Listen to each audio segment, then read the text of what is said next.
кім бірінші сәлем берді? Енді екеуін біреу бірінші бастады ғой. Анау үлкенмін, кішкентай сәлем берсін деп күтіп тұрды ма білмеймін ғой.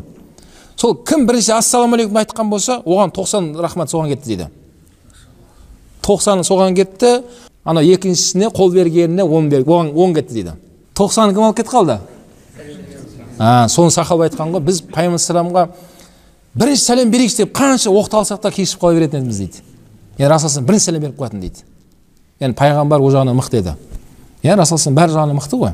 Бірақ сахаба айтатында, осын біз пайғамбардан бірінші сәлем берейікші, ұят болып кетті деп қанша айтсақ та еш соны игере алмадық деп айтқан ғой. Енді Расулullah бірден беріп қоятын.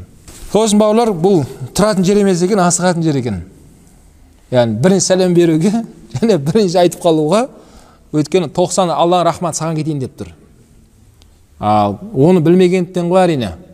Адамдар бетеп тұрады да күтіп. Ассалам қайда? Әшәлау қайда деп, Жоқ, әшәлау ассалам сен қоя тұр, сен өзің бермейсің бе бірінші?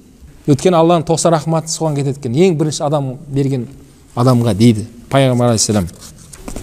Және Расулullah айтады, "Мән бада биссалам", кім бірінші ассалам деп айтса дейді, "Фаху аула биллахи ва расулихи", Аллаға және пайғамбарға ең дәреже жағынан жоғары адам сол дейді.